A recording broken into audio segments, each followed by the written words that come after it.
effectivement, je vois bien la différence de moments de discussion aussi. Pour autant, je nuancerais un petit peu le propos dans la mesure où la question de la constitutionnalisation, c'est aussi de pouvoir dire que personne ne peut décider pour les femmes concernées de ce qui va leur arriver et de ce choix de rapport à l'IVG, de leur grossesse, de leur vie de femme, de fille. Et oui.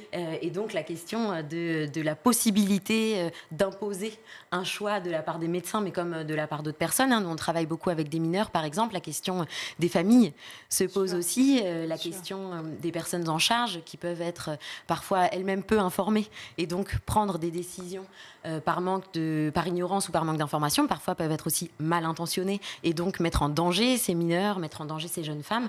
Et donc, bien sûr qu'on doit, à un moment donné, on est obligé de décortiquer ce que ça signifie dans le monde concret, comment ça s'applique, ce que ça signifie pour les personnes qui sont concernées et amener une réflexion précise, exigeante et critique sur les obstacles qui existent aujourd'hui. On sait que pour l'accès à l'IVG, il y a eu de nombreuses fermetures ces 10 dernières années de centres.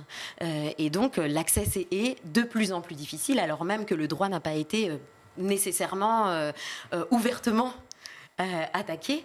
Donc, on a un parallèle qui doit aller ensemble. On doit absolument prendre en compte tous les aspects. Et je reviens à la question de l'éducation, parce que sans information, la population concernée n'a aucun moyen de franchir toutes les étapes que ça suppose, qui sont des étapes qu'on sait difficiles. Ce sont le rapport à la médecine, de toute façon, le rapport à la santé, et chez les plus jeunes notamment, sont des espaces qui sont délicats, qui sont difficiles, qui sont intimes, qui produisent parfois beaucoup de culpabilité, de honte, d'imaginaire, de crainte.